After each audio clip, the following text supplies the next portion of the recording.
Assalamualaikum warahmatullahi wabarakatuh. Saya Yudi Pramuka, tukang donat dari Parung, itu tertua di semesta.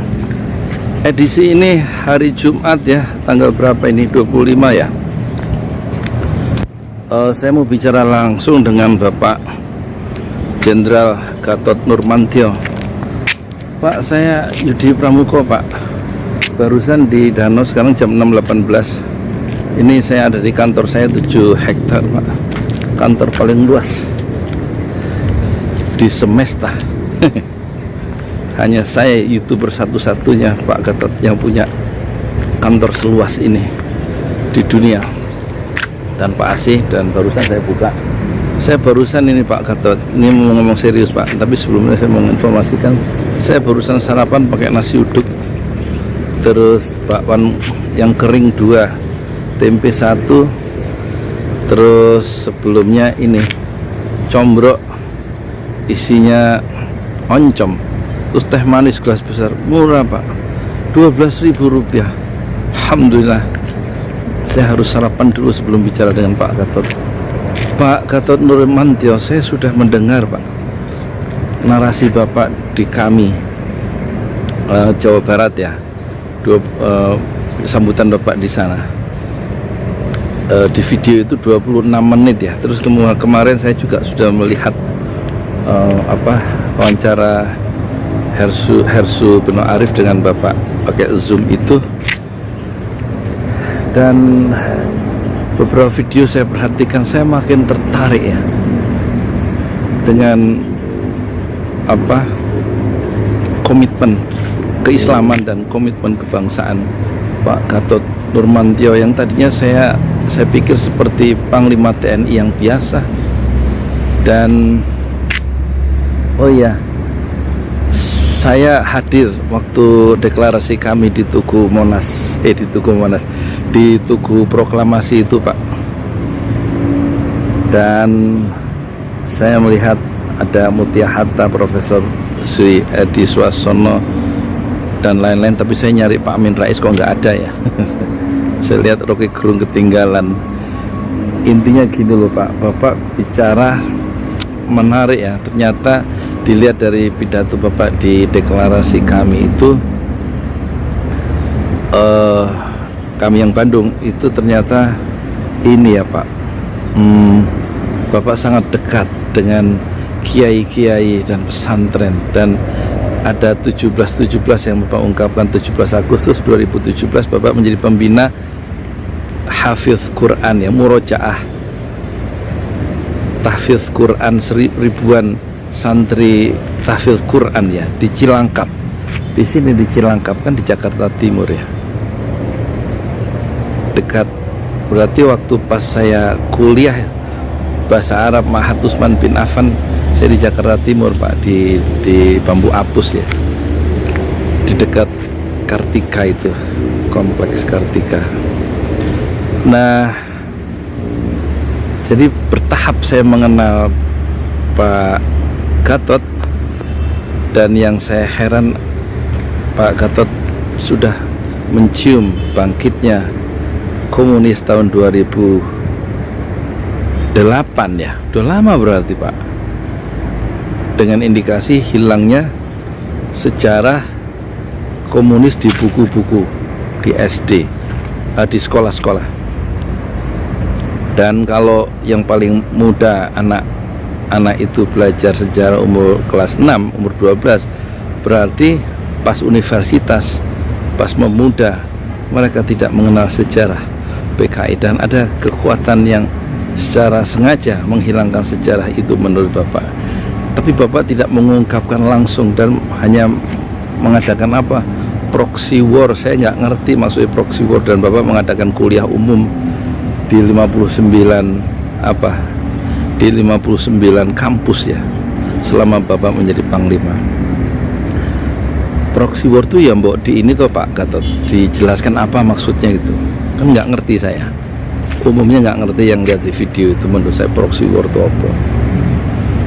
Nah, kenapa saya ikut deklarasi dan meliput, maksudnya meliput, karena saya melihat itu titik penting ya dalam perlawanan moral terhadap rejim yang tampaknya membawa kita kepada suasana yang gelap ya dan kelam. Dan saya jarang keluar dari Parung, Pak, kecuali yang saya keluar itu waktu protes demo emak-emak di depan gedung MK, Mahkamah Konstitusi, saat Prabowo mengajukan gugatan kecurangan pemilu tahun 2019. Saya hadir di situ. Dan sudah 10 tahun saya tidak keluar, tapi itu saya keluar. Tapi waktu bulan Mei yang kemudian menimbulkan 8 orang wafat dalam demo memprotes kecurangan pemilu di Bawaslu, saya tidak hadir. Dan saya sengaja tidak hadir karena sumber-sumber saya di tentara dan sumber saya di polisi itu menyarankan saya tidak hadir. Dan saya bilang di video itu di depan YouTube, saya tidak hadir karena saya ngajarin ngaji, ngajarin Iqra seorang supir jam 2. Dan memang saya waktu itu mengajari supir untuk belajar Iqra. Nah, saya hadir di deklarasi kami, dan saya melihat Bapak sekarang aktif sekali di kami. Dan ternyata perjuangan Pak Gatot ini sungguh-sungguh tulus ya, sungguh-sungguh terstruktur dan sistematis ya, dalam perjuangan melalui tanzim, melalui organisasi, yaitu Koalisi Aksi Menyelamatkan Indonesia. Pak Gatot yang terhormat, ini tampaknya menurut saya keadaan tidak membaik. Secara ekonomi memburuk, malah nyungsep ya, dan sudah memasuki resesi. Sudah diperkirakan lama oleh para ahli yang merdeka yang di luar istana. Dan Ibu Sri Mulyani meneguhkan resesi itu dengan angka-angka. Dan tampaknya kita tidak bisa lagi menutupi cahaya matahari dengan kelima jari kita, Pak. Nah, mungkin ya, mungkin kita ingin keadaan betul-betul tidak menyusahkan rakyat. Moga-moga pemerintah dan kita semua bisa memberikan solusi yang terbaik. Kapal Indonesia yang kalau memang bocor, moga-moga tidak sampai tenggelam dan menenggelamkan kita bersama-sama, Pak. Ini sekedar curahan hati rakyat lah, begitu. Saya ini orang kecil dan tidak punya akses, tidak punya teman dengan orang-orang yang hebat-hebat itu. Saya bukan teman saya Refli Harun, saya juga nggak kenal Pak Gatot, saya nggak pernah kontak, dan memang nggak kenal dengan Din Samsudin, dengan orang-orang Rocky Gerung, saya nggak kenal. Hanya kenal semua video yang saya kenal itu tukang cireng, tukang bakso, tukang somai, tukang milor, ya begitulah, tukang nasi kuning, tukang es krim, tukang cincau, tukang cendol. Itulah kawan-kawan yang sering saya ajak ngomong, dan tetangga kiri kanan yang memang terpukul dari segi ekonomi, dan banyak yang dirumahkan dan mendapatkan gaji seperempat dari gaji semula 25%, dan sudah berbulan-bulan di rumah. Dan tampaknya mereka itu tidak punya tabungan kan, Pak ya. Dan saya sudah menyurati dulu ke Pak Tito, surat terbuka untuk Pak Tito Karnavian waktu beliau jadi Kapolri, mengingatkan kalau nanti menangani protes Mei waktu itu, jangan ada satu darah yang tertumpah. Saya sudah ngomong begitu di video surat terbuka untuk Pak Tito Karnavian. Ternyata 8 mati dan tidak ada yang bertanggung jawab dari pihak pemerintah yang memang mengeluarkan butir-butir timah panas itu dari laras senjata yang dibiayai oleh rakyat. Dan kalau nanti kita tahu 700 orang mati, Pak, dan tidak ada yang bertanggung jawab waktu proses-proses politik pemilu. Dan sekarang ada lagi proses politik, yaitu tanggal 9 Desember katanya pilkada serentak di tengah bahaya pandemi corona, dan MUI, Muhammadiyah, NU dan lain-lain sudah menolak supaya tidak dilangsungkan 9 Desember, setidak-tidaknya ditunda. Tapi pemerintah berkeras, Pak Gatot, untuk melaksanakan proses politik itu. Dan kalau ada yang mati karena banyak kerumunan dan tidak bisa ditangani oleh pemerintah, maka kematian massal rakyat Indonesia karena mengikuti proses-proses pemilu dan pilkada itu, maksud saya, maka siapa yang bertanggung jawab untuk menyelamatkannya dan membahayakan rakyat itu? Siapa yang bertanggung jawab kalau memang betul-betul ada yang mati? Mungkin Pak Gatot bisa mengingatkan kembali melalui kami, melakukan semacam pressure langsung ke istana atau langsung ke DPR tentang, karena DPR juga menyetujui sama dengan pemerintah 9 Desember itu. Kalau saya nggak mau ikut nusuk, nggak ada gunanya juga kan nusuk anggota DPR. Saya sudah berkali-kali aktif ikut pilkada itu, anggota DPR. Paling yang saya coblos kemarin itu Fadlizon. Teman saya lama, Pak. Tapi nggak pernah kontak saya sama Fadlizon. Fadlizon juga nggak pernah nelpon saya, padahal telepon saya terbuka tuh di video. Ngomong apa kayak ya, Pak ya, sebagai teman. Dia mah lain, orang udah jadi orang hebat, mana kenal rakyat kecil kayak saya. Fadlizon, saya milih dia itu kan, dia di wilayah Dapil Bogor, kalau nggak, saya kan tinggal di Bogor, di Parung. Ada gambarnya gede bener di Parung ini ya, yang outdoor tuh, nggak tahu berapa puluh juta, berapa ratus juta dia pasang iklan tuh, puluhan juta, gede bener. Satu-satunya caleg yang masang di outdoor tuh segede gajah. Ya begitu aja, Pak ya, Pak Gatot.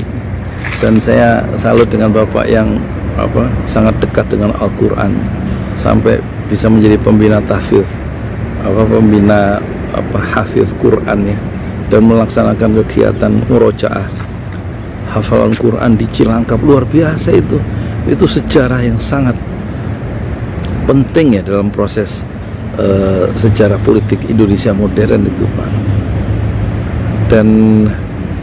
Dan moga-moga, Pak, saya mendoakan keselamatan dan kesehatan Bapak Gatot Nurmantio sekeluarga, dan terus berjuang untuk menyelamatkan Indonesia. Dan saya juga nitipkan pesan ke Pak Gatot, ini kok pejabat-pejabat kita ini kok aneh-aneh, Pak ya. Ucapannya itu mungkin nggak pernah saya temui di zaman Pak Harto, menteri-menteri itu, menteri BPIP, agama itu musuh terbesar Pancasila. Itu kan aneh tuh omongan dia. Agama atau konstitusi di atas agama. Terus kemudian menteri pendidikan juga begitu ya. Terus menteri Pak Mahfud juga begitu. Yang terakhir tentu saya lihat videonya Pak Luhut juga begitu. Pak Luhut sudah terkenal, dia menteri segala urusan. Kemarin mengumumkan 100 juta orang yang akan divaksin. Saya kaget, 100 juta divaksin. Yang ngomong Pak Luhut lah, dia kan bukan menteri kesehatan ya, Pak. Kenapa itu Pak Terawan itu seorang dokter itu kok bukan yang bicara tuh dari menteri kesehatan, Kementerian Kesehatan, kok Pak Luhut? Ada yang spekulasi macam-macam, kenapa dia? Ini kan vaksinnya dari Cina toh, Pak ya. Coba Pak dicermati ini ucapan-ucapan Pak Luhut, ini kan rekan Bapak nih, sama-sama dari TNI ya Pak, dan sangat kelihatannya the real president. tetapi ucapan-ucapannya sangat berbahaya dan tidak menenangkan saya sebagai rakyat. 100 juta ditarget akan divaksin. Lah kalau vaksinnya itu kemudian aman sih nggak apa-apa ya. Kalau memang harus divaksin sih saya usul Pak Gatot. Itu yang pertama, divaksin pertama adalah Presiden, kemudian Pak Luhut yang kedua, dan kemudian seluruh jajaran menteri dan seluruh kementerian dulu Pak, yang pegawai negeri semua itu, yang pemerintah gitu loh. Jangan seperti ucapan Pak Erick Thohir yang waktu percobaan vaksin itu, pemimpin mah belakangan, rakyat duluan deh yang divaksin. Itu pemimpin nggak bener tuh. Erick Thohir tuh keblinger dia, ya kan. Kalau kecuali main bola sih nggak apa-apa, berimprovisasi ya supaya terjadi gol. Tapi kalau untuk hal-hal yang seperti itu, pemimpin harus menahan bahaya dari depan. Sebagaimana Rasulullah ketika pertempuran itu selama 54 kali, 27 kali Rasulullah menjadi jenderal di depan itu sebagai pemimpin militer, pemimpin lapangan, menahan bahaya dari musuh dari depan. Tapi ketika hijrah sebagai pemimpin, Rasulullah itu hijrah belakangan, menahan musuh dari belakang, karena hijrahnya tidak aman di dalam ancaman pembunuhan. Sahabat-sahabat itu keluar dari Mekah dalam keadaan malam hari, dan Rasulullah menahan bahaya dari belakang. Dia sebagai pemimpin menahan bahaya dari depan, menahan bahaya dari belakang. Itu pemimpin yang betul Pak Gatot. Kalau Pak Luhut ini atau Pak Erick, saya kira kalau memang ada vaksin pertama yang harus divaksin itu secara terbuka, itu pertama Presiden, yang kedua Pak Luhut, yang ketiga Pak Erick, terus kemudian Pak Mahfud, kemudian Pak Nadiem, kemudian Ketua BPIP itu siapa, Pak Profesor Yudi ya, sama saya namanya. Pokoknya seluruh menteri-menteri itu harus divaksin dulu Pak. Jadi kalau ada apa-apa yang kena duluan biar pemimpinnya gitu yang bertanggung jawab. Dulu juga begitu zaman Belanda, kalau ada seorang insinyur membuat jembatan Pak Gatot, katanya nih saya dengar, itu ketika peresmian jembatan, si insinyur itu harus berdiri di bawah jembatan, terus kemudian mobil-mobil melintas di atasnya. Jadi kalau jembatan itu kurang bahan atau dikorupsi begitu, kalau ambruk, maka yang kena pertama adalah si insinyur di bawah jembatan itu. That's fair, itu yang fair Pak. Sekarang Pak Luhut menargetkan 100 juta orang vaksin, seharusnya saya yang pertama, begitu ngomongnya. Jangan rakyat yang dijadikan sasaran pertama.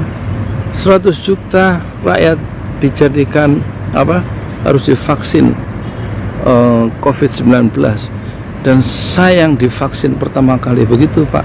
Mohon disampaikan Pak pesan saya ke Pak Luhut Binsar Panjaitan. Terima kasih dan mohon maaf lahir batin ya Pak Gatot ya. Ya wis ngono ae. Matur nuwun sangat Pak Gatot. Saya nanti lebih banyak nitipkan pesan ke Pak Gatot nih. Kelihatannya Pak Gatot kan punya leadership yang bagus, punya networking dan punya komitmen keislaman dan keindonesiaan yang kuat sekali. Saya Yudi Pramuka, tukang donat dari Parung YouTuber tertua di semesta. Fasbir sabran jamila, bersabarlah dengan kesabaran yang indah. Assalamualaikum warahmatullahi wabarakatuh.